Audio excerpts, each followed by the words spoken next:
Now, before we get into any of the Kanye West, Tucker Carlson reaction, I just want to give a big shout out to the big homie out here because guess what? Nick Rekieta, the nose, the Pope of LawTube. Well, I could make the announcement, but I just figured might as well let my guy do it for himself right here. I gotta pause this for a second. I heard. The chat's all over it. The rumors of my death have been greatly exaggerated.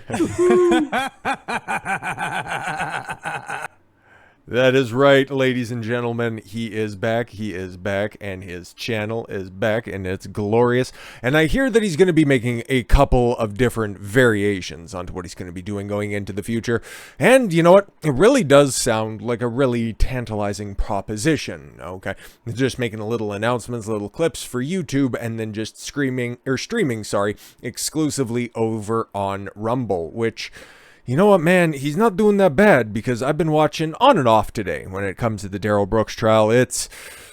It's a little lacking, if we could say the least, okay? You kind of thought, because, okay, if you don't know who Darrell Brooks is, like Rekieta has it broken down here, he's the Waukesha parade killer. He's the dude who was abducted by that evil Ford SUV and then ran through that parade of children and grannies, killing 11 and injuring like 60 different people. He's up on 70 charges, and basically the entire reason behind this trial is to make sure that he doesn't spend his entire life in jail. That's the only thing that he's fighting for, really, because he has so many charges against him. It's going to be next to impossible for him to get like acquitting, or him being acquitted on any of the charges. That's completely out the window, especially the way that he's comporting himself inside the courtroom. He's not really endearing himself to the jury, okay? Because most of his questions, they're laborious. He's pretty well spoken when it comes to, you know, asking his questions. He's got a pretty good style when it comes to it.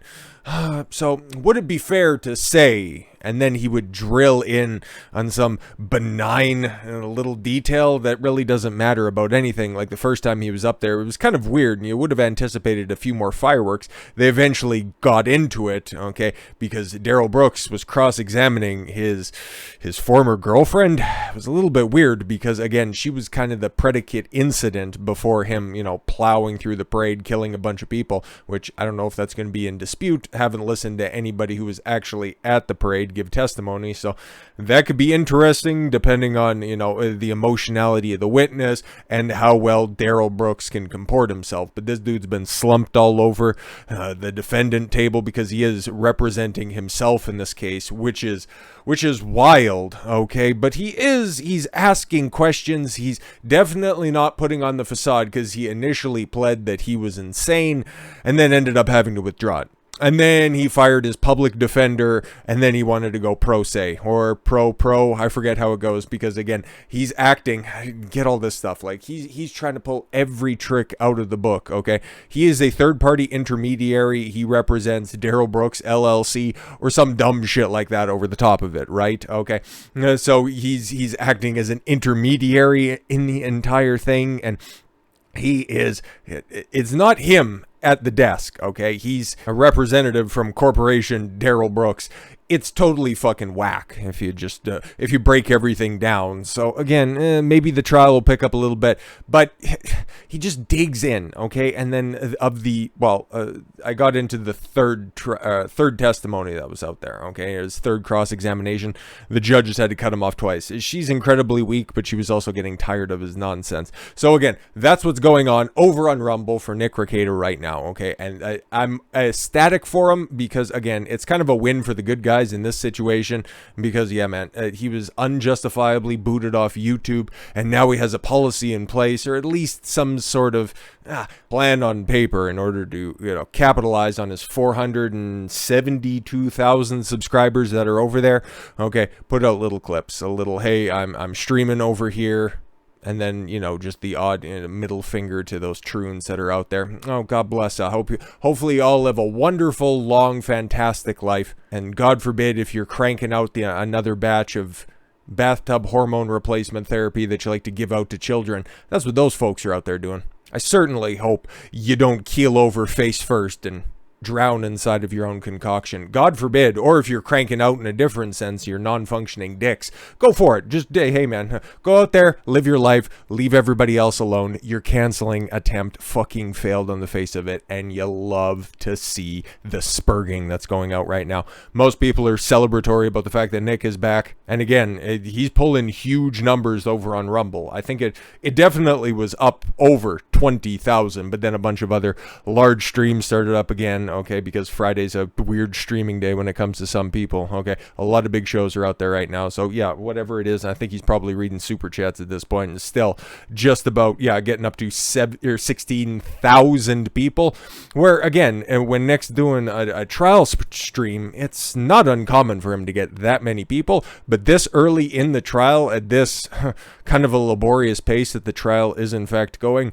that's fantastic, okay? And again, yeah, he's raking in the super chats, and that's fucking terrific. Big money for one of the, well, when a trial's on, one of the hardest working streamers that's out there. It doesn't sound like hard work, but it definitely is. You can't cancel the Pope because he has far too big of a support network. You really do love to see it. And somebody else that you can't cancel, well, that's Kanye West. Like the little segue that was right there. Well, yeah, you know, hey, you had to hand it off at one point or another, okay? Because I heard about this, and then I seen a couple of the clips that were out there, and I thought, oh fuck, is there an article that summarizes all this shit? But no, they actually put out the entire. It's only going to be in on or around 10-minute long interview. So I thought instead of a summary, might as well watch along and react to this, because that's all fucking YouTube is at this point, goddamn reaction content. So hey, guess what? Might as well fucking join in on the grift, right? So I skipped all the preamble where Tucker sets up who Kanye West is, referred to now as Ye or Ye. I think Ye. I think that's what he said. Okay, Y-E, whatever. Again, it's one of those artists formerly known as Prince kind of gimmicks, but it's Kanye West. Everybody knows who Kanye West is. Even if you don't listen to hip-hop or rap music, you know who Kanye West is, okay? So I decided not to, include any of the preamble. I'll obviously include a link in the description. If you want to watch it all by yourself, go for it. There's the link for you, okay? But I'll be adding commentary and maybe a little bit of reaction over top of it. So without further ado, let's get into this motherfucker right here. So you just came from Paris Fashion Week. You just landed, and you have a lanyard still on from it, and there's a photograph on it. What is that? It's a photograph of a baby's ultrasound. Why is that? And that you designed that?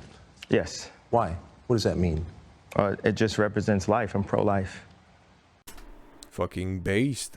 So many people, okay, like, again, a lot of celebrities are going to be out there and they're going to be secretly pro-life, but nobody's going to be forward fronting about it, because nobody wants to upturn the apple cart whenever it comes to inconveniencing. Even though I don't think baby killing is an inconvenience to a woman, it's kind of an infringement on a gestating life. That's my opinion on it, but nobody else wants to put that out there, okay? They might secretly be pro-life, but whenever asked about it, well, me personally, this is about as far as it's going to get. Well, me personally, I'm pro-life, but whatever somebody else wants to do, that's totally fine. It's like saying that, oh yeah, no, I would never shoot anybody, but I wouldn't begrudge anybody else for just going down Main Street and opening fire.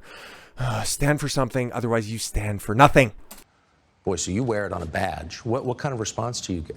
And good, amen, I agree. I don't care about people's responses. I care about the fact that there's more black babies being aborted than born in New York City at this point. Oh fuck, he just went right for the jugular right there. That's fucking based. 50% of black death in America is abortion. So I really don't care about people's responses. I perform for an audience of one, and that's God. And again, he's not being hyperbolic. The fucking stats are out there. You can go take a look. That is 1,000% the correct action, okay? Or rather, the correct answer to that. And you'd think all of those prominent black female celebrities that are out there, okay, especially the ones who are mothers, them, getting out into the streets and complaining so much about how, Roe v. Wade was overturned and that put into question women's rights that are out there. Oh my God, what's going to happen out there? Well, you just saved a whole bunch of the next generation by doing this. But again, you don't understand the laws anyways. But back to Kanye. I'm starting to see why they want to make you be quiet. How? Oh, and by the way, Kanye was like, "Yep, no, just this isn't a pleasant situation. Okay, this is real life. That ain't no fucking joke." When did you start to feel this way? When did you start to realize this? I really felt like, I think I started to really feel this need to express myself on another level when Trump was running for office and I liked him. Yes. And every single person in Hollywood, from my ex-wife to my mother-in-law to my manager at that time to, you know, my so-called friends / handlers around me, told me, like, if I said that I liked Trump, that my career would be over, that my life would be over. They said stuff like people get killed for wearing a hat like that. They threatened my life. They put my life. They basically said that I would be killed for wearing the hat. I had someone call me last night and said anybody wearing a White Lives Matter shirt is going to be greenlit, and that means that they're going to beat them up if they wear it. And I'm like, you know, okay, green light me then.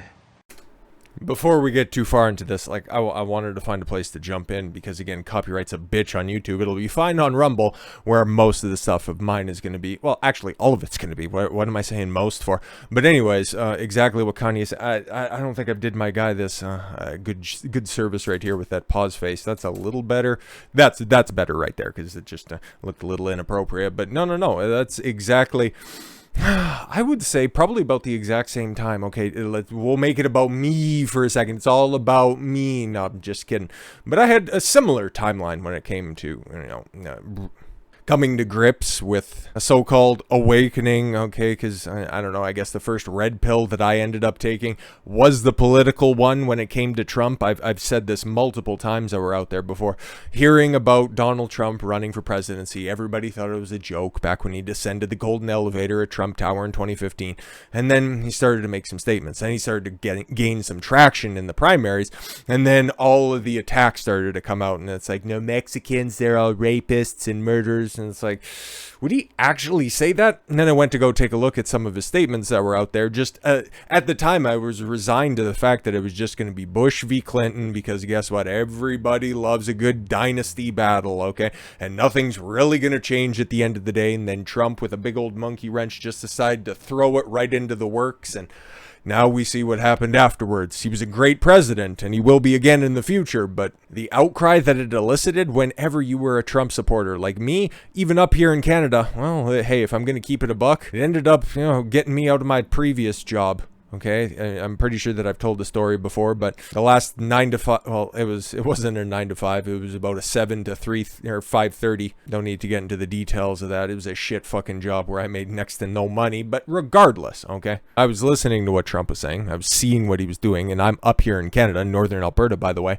And then my boss, and then the other person I was working with at the time, my coworker was a little bit uncertain about Trump. Like, he wanted to say more things than he thought that he could, but he had a bunch of extra life baggage on top of that. And again, he's just kind of a chicken shit when it came to all of this stuff at the end of the day. But the boss, oh my God, he was a nice guy, but he was a willfully misinformed guy. So whenever I'd say something positive about Trump, he would just throw out some of the craziest, most random things that sounded like something that Trump would do, but not really. Okay, and then when I just made the proclamation that, yeah, no, I like what Trump's doing. I think that he's a great president, and in 2020, at the end of this year, he's going to end up, you know, being a fantastic second-term president. And that came with the shit assignments, longer days, fewer hours, and then me just peacing out because there's only so much shit that this guy could take. So exactly what Kanye West is saying is 1000% facts, okay? You support somebody who is contrary to the public narrative. Oh, guess what, buddy? You are on the outside looking in, and it's going to be tough sledding. But if you're speaking truth to what you know in this situation, you're taking a look at the facts, you're looking at all the pieces on the chessboard, and the smartest decision for you is to back that guy.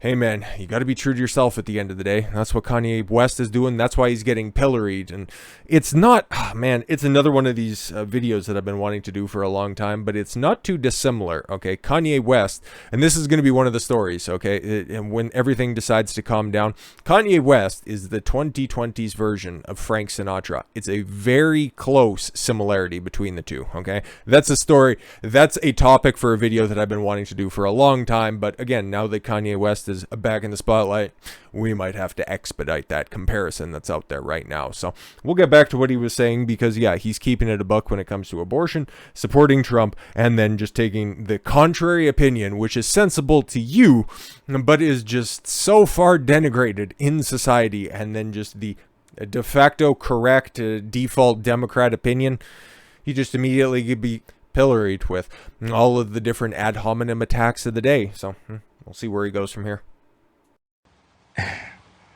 You know, God builds warriors in a different way.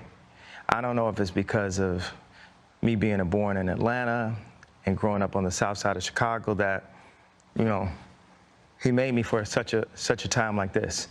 It's like with David, you know, he tended to the sheep, but while he was out there, he had to fight all kinds of animals. So when it was time for Goliath to come, you thought because he was a sheep herder that he didn't have the skill set to take down Goliath. And the thing that I have is the position, I have my heart, but the number one thing is we have God on our side. And for the people, even if you don't believe in God, God believes in you. You know what?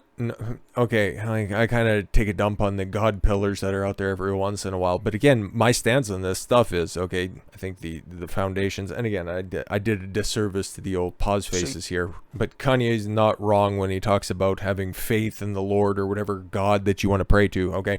Any religion that has good, strong, fundamental values, if you subscribe to those, I don't care what denomination you are, okay? As long as you live your life along those holy books, hey, you're going to be setting yourself up for a great success out there. Whether it be under the Judeo-Christian orthodoxy, Islam, Buddhism, whatever the heck you want to practice, that is totally up to you. And then him speaking on the David and Goliath story, well, guess what? It's another thing that also Jordan Peterson says as well, and I'll just throw it in there because it seems to fit. And it's better to be a warrior in a garden than a gardener in a war. And you can see it out here. It's colloquially referred to as the culture war, where there's ideological lines drawn. One side just wants to be left alone, and the other side wants to cancel that side for not adopting their positions. We just seen it recently with, well, Nick Rekieta, and thankfully that is one rare W that's out there every once in a while. And Kanye being able to, well, he's so far transcended this stuff. He has enough money. He's got enough clout. He's got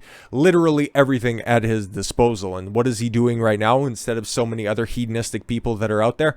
This is exactly the same stuff, okay? Even though he gets labeled in a different category, this is exactly, because I was also listening to that podcast again today because a new episode was coming out. So, hey, might as well check in with my boy. Andrew Tate was talking about that exact same stuff, being a man of God and doing right by those in your sphere of influence. But again, guys who just preach, you know, for the betterment of men and for just surrounding yourself with good quality people, what do they get labeled as? Andrew Tate, misogynist, Kanye West, clearly crazy, Uncle Tom, whatever the hell they want to throw on top of them, just for having the audacity of supporting the 45th president, somebody who just recently got, I guess 2 years ago, recently-ish, 74 million votes, wearing a shirt that says White Lives Matter. He's crazy though, but everybody else, all of the people that are out there saying that it's fine to cut your kid's dick off, okay, puberty blockers, nothing wrong with that at all whatsoever. The science supports us and all this stuff. All of the experts agree that's out there. It's wild times, and guys built like Andrew Tate, like Kanye West, thank God they are at least around at this point in time. You made reference to the White Lives Matter T-shirt, which you brought out at Paris Fashion Week. Yeah. Why did you do that, and what did it mean? You know, I'll just go ahead and interject for a second because I don't know, like I haven't watched this clip at all. So just here's the cold hard facts on this one.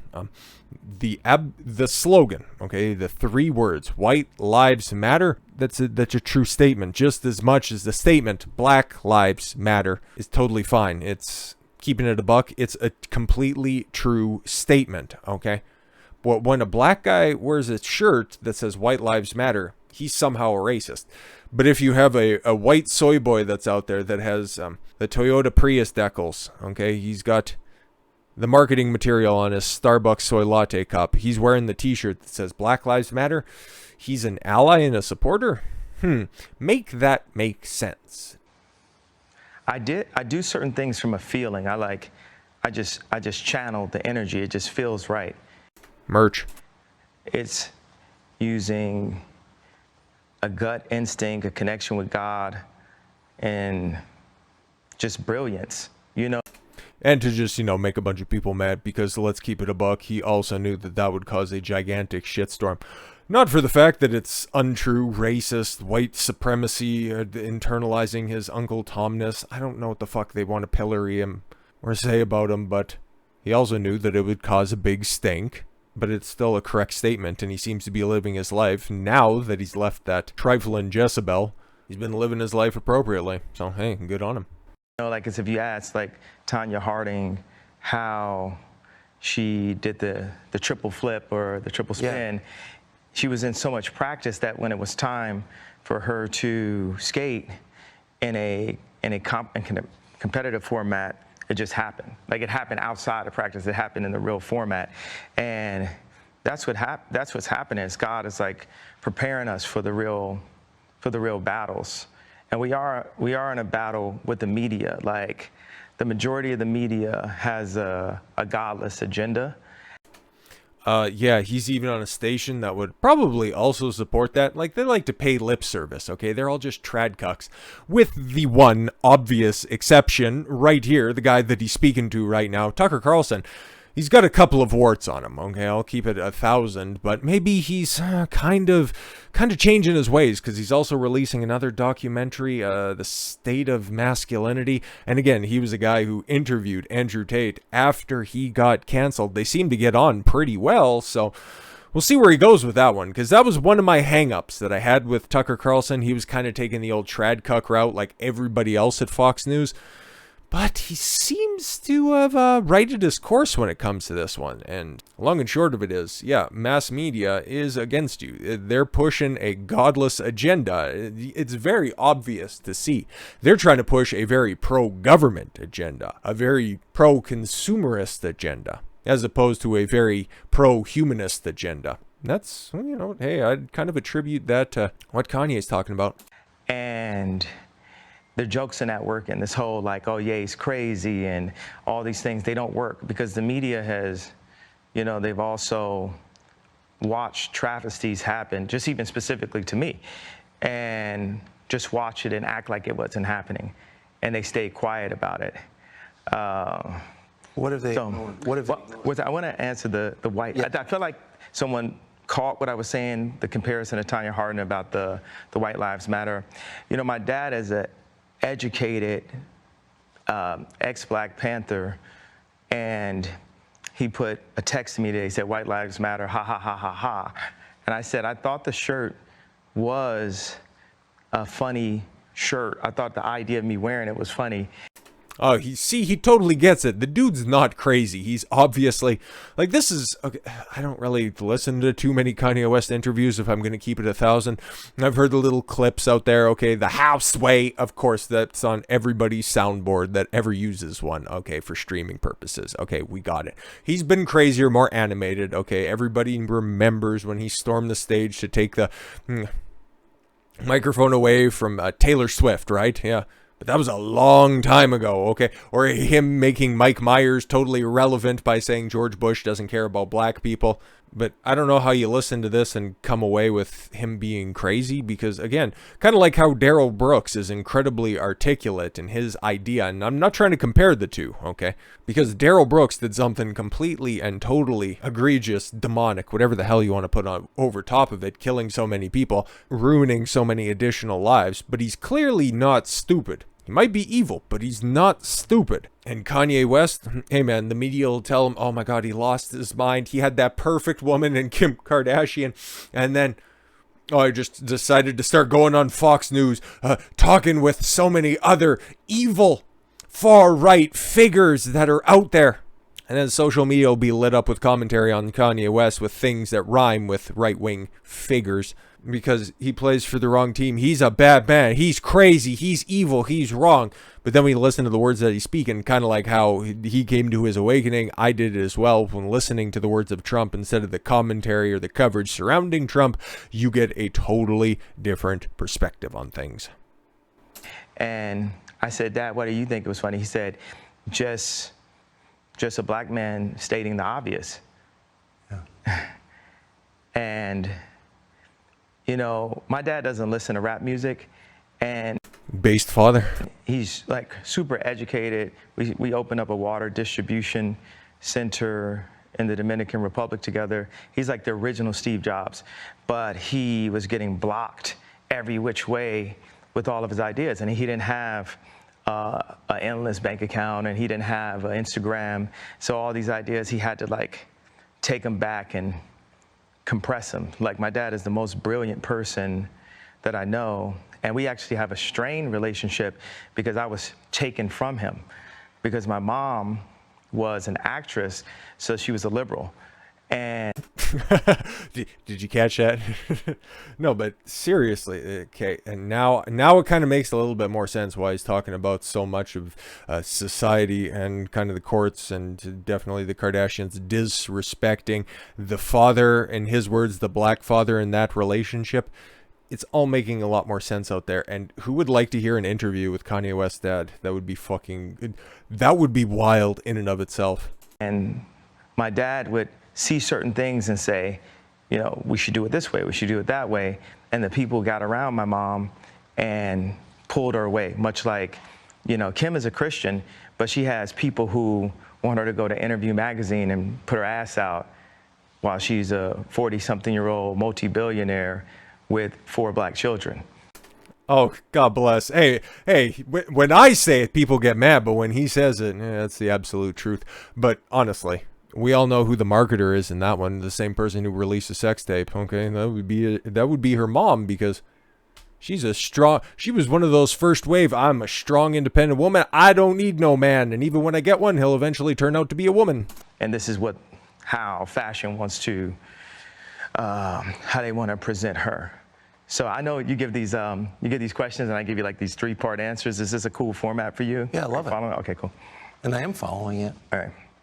So you said that your father said when he saw the shirt White Lives Matter, it's great to see a black man stating the obvious. So by which I think you meant that's obviously true.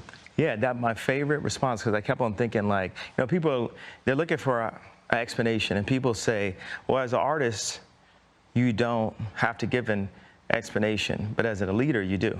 Yes, I think that's right.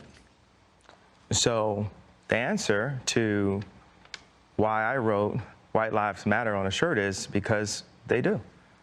It's the obvious thing. Yeah. It never ceases to amaze me just how important stating the obvious is sometimes. We all get bogged down in this minutia.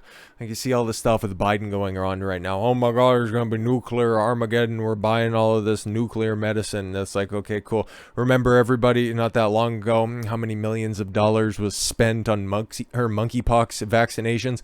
When was the last time you heard about any of that stuff? It's just the government fear-mongering so you don't pay attention to anything that's actually going on. Returning back to basics, that's kind of the new thing right now. And I think it's probably mostly correct. And then just stating simple things like, not the organization, okay, but Black Lives Matter and White Lives Matter, those are obviously true statements. Why do you think that's so?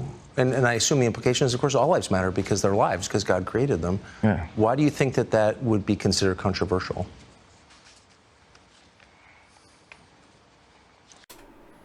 I know he's about to say something, but it's open season on white people. It's very obvious. You take a look at all modern media that's out there right now. Who's the bad guy in every single new piece of media that's out there? It's always a guy, and when available, whenever possible, it's a white guy. Every single Marvel movie that's come out, white guy, at least. Okay, Shang-Chi is the one obvious example, or the one obvious exception, right? But I'm sure that evil organization was probably controlled by a bad white guy. Doctor Doom's coming into the MCU very shortly. Sorry, spoilers. If you're going to see Black Panther, I don't fucking know. Oh my God. I just put 2 and 2 together. They're going to introduce Doctor Doom at the end of the blackest movie to come out this year. Just to introduce Marvel's most prolific evil white guy. Huh. Interesting. That just goes to show you the open disrespect. And I would argue that it's been there for a couple of decades at this point. But it's open season on white guys. It's open season on white people in general. And the way that it looks like it's trending, because I also pay attention to these cultural issues. You guys see this stuff all the time. But to me, it's so patently obvious that the next group to get lumped in with white guys, it's going to be black guys. I was wondering, because is it going to be white women that get lumped in with the white guys, or is it going to be black guys? Okay. But no, it's just going to be all men in general, and then it's just going to be, once again, getting right down to the root of this, okay? The root cause of all of societal issues that are going on right now. It's feminism, and it's always been the same. I've seen some stupid things that are out there. I know this is a bit of a tangent. We'll go back to what Kanye West was saying about why he thought it was so controversial with White Lives Matter shirts. But I've seen this stupid thing. I forget exactly where it was, okay? But somebody's trying to market, or somebody's trying to get behind the whole fourth wave feminism right now. Now, what is that? Oh, just making sure that women are women, and women have the opportunity to fight for their own rights, and that they aren't bowing down to all of those alphabet mafia people. It's like conservatives, man. And it was probably a conservative getting behind this, because I think it was some simping post for some tradcon lady that was out there. It's like, I'm 36 and I'm fine. I'm still in good shape. It's like, okay, cool. But you've been single for how many years? And that's not a red flag. But anyways, taking a look at how much ground conservatives give up, okay?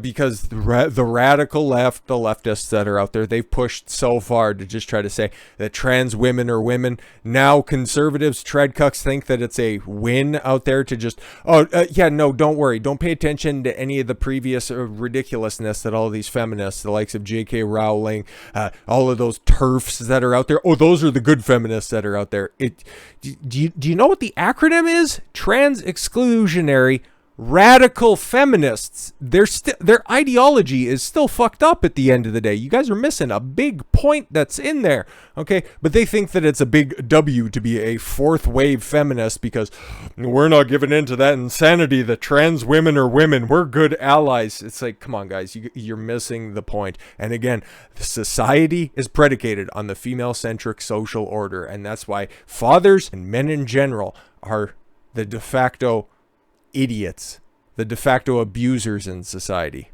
when in actuality, who ends up having to wear a brunt of society's damages. And guess what? When everybody realizes that, oh man, all of this stuff is really screwed up, where are the fathers? Yeah, none of the authority. All you get is all of the responsibility on your plate. You can't make this stuff up, kids. Because the same people that have stripped us of our identity and labeled us as a color have told us what it means to be black and the vernacular that we're supposed to have. Remember, if you don't vote for me, if you vote for Trump, if you don't vote for me, you ain't black. Yeah, exactly. My dad grew up as a military brat, and his family moved around, but they were based mostly in Delaware.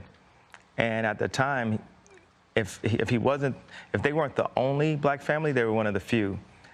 And did they also have the oil slick on the windscreen when they wake up in the morning? And it's almost like, you have somebody else who's prominent out there, and then they're not talking all that gibberish nonsense. Weird. And he would be discriminated against because he was black. So by the time he got into college, he would be discriminated against. He went to a black college. He would be discriminated against because they said he talked too white. Yes. And then he played the kick drum in the band. So when he would go to the club and the music was playing, where would he clap his hands? Where the kick drum is. Yeah. So it's the opposite of where everyone else was clapping their hands. And this is the most elegant and tasteful person that I know. And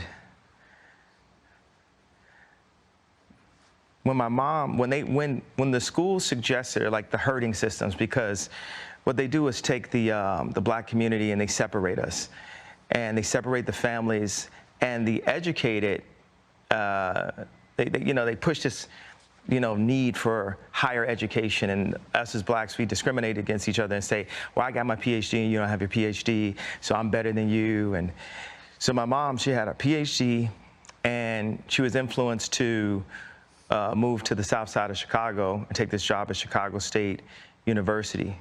Yeah, and just before it gets too far, and again, I'm just listening to this because it's incredibly informative and very engaging, almost getting wrapped up in this stuff. It's like, Don, you got to talk. And it's like, but you need a place to talk. And I know it's not the same as the whole racial component, okay, being discriminated against because you don't quite fit in with your demographic. This is more or less kind of a class issue, I would argue. And if you want to run it through that lens, it doesn't matter if you're black, white, yellow, green, or orange. You're going to have people that think that they're better by simple virtue of what, you've memorized more facts. Oh, okay, cool. You have to turn right to go to your job while other people are turning left. Like, what is the content of your character instead of what is your decorative wall hanging? And then also to just talk on, because I wanted to interject at that point, but speaking about Kanye's father getting and experiencing real racism back in the cut, like, I'm just trying to piece that all together in my head. It's like, yeah, no, back in that time, okay, there was actual racism, okay, there was segregation, there were segregated sections in schools or places of leisure, and who are the ones trying to bring that back now after we've all kind of ironed all of this stuff out? Weird how that stuff goes. Anyways, back to Kanye. And she told my dad, if you come for us, you'll never see him again. Because, the media ridiculed me for getting the house next door to Kim to see my children. And they even said that I was stalking her and her new boyfriend because I bought the house next door to see my children. Yeah, for being a good father, if it was on the market and he bought it, or even if he had the means to go out there and buy it, which obviously he did, like, we're not talking like your regular suburban houses that have, 10 feet of space between them. Okay, this isn't a condoplex, okay? This is another example of a father in a divorced situation wanting to be involved in the kids' lives. Like, is his parental rights to do so. But then he gets pilloried for doing it because he doesn't do it the appropriate way. Okay, he doesn't parent from afar. He doesn't parent at the deference of the mother. Unbelievable. Unbelievable. But it's so obvious it's out there. I'm just glad he's talking about it because, hey, man, I don't have any kids or anything like that, but I can still see that this is an incredibly important issue. And that's how I knew that my mom had said that to him. I said, Dad, they moved us to one of the most agreed upon to be one of the most dangerous places in the world. It's almost like they tried to kill me or something. Chirac. I said, Dad, why'd you never come to get us? And that's when he told me that she was told that. There's so many things that are put in Kim's head. They bring influencers. Like, no one ever knew where Corey Gamble came from. No one in the fashion world knows where Gabby came from. I'm glad he knows these names because I have no idea who he's talking about. These people were practically made in a laboratory, in my opinion. And one of the things that they're really good at doing is being nice and being likable. And what they do is, for people that have some form of influence, whether it's an educated Black woman like my mother that became the head of the English department at Chicago State University, or whether it's the most influential white woman on the planet being my ex-wife. Oh, Arabs are not Arabs are not a minority, I guess. Half Arab, because that's what Rob was. Oof. He's making a good point right there. Okay. And again, he's so close to taking that red pill. Okay, he's within an arm's reach at this point. And it's like, okay, cool. What does your highly educated mother and then the most influential female, if not the most influential person, have in common right there? You're so close, Kanye. Just connect the dots, okay? Even if they were both well-meaning, it's still intrinsically there. They have people that are around them at all times telling them what to be afraid of. It's like not what to do or say specifically, it's what to be afraid of. And if you have a person that isn't afraid of them, like a Russell Brand or Candace Owens, right. It's not that we have to agree. Andrew Tate. Right. No. With this, but they're not afraid. They're not afraid to state what their opinion is. Yes. No one is God, and everyone has an opinion. Yo, absolute fucking fire from Kanye right there. Always heard things that he's a very smart, very intellectual guy. Wasn't he on Rogan or something like that? But again, I don't watch trash tier podcasts. Is that going to upset somebody? Don't really care. But I don't know, man. Nothing in there is indisputable. I'm sure that Tucker wanted to talk to him all because of the whole White Lives Matter shirt coming up. But again, that was only a fraction of the conversation. I'm sure that there was much more to be detailed that was out there, and it'll probably be released on Fox Nation or something like that, some place that I can't get a hold of the actual content on. But what he was actually talking about, and good on the editors over at Tucker Carlson as well for putting out what they did, okay, but talking about parental rights, okay, I find that to be a much more interesting topic and a much more necessary topic, because everybody thinks that, oh, it's just the deadbeat dads. Dads always get hit with the, oh, where were you when that school shooter was there? Or, oh my God, your daughter's selling butthole pictures for $10 a month. Where were the fathers in this situation? Ostracized by the system. Like Kanye was pointing out towards the end there, people are constantly in their ears telling you that you don't need no man. You can just go out there and you can make your own money. You're a strong, independent woman. There's nothing. You don't need no man. You might want a man, but you don't need a man. Just constantly having that hen-pecking nonsense in their ears at all times. I'm glad that got out there on the most popular cable news show, if not the most popular news show that's out there. Well, it is the most popular news show that's out there.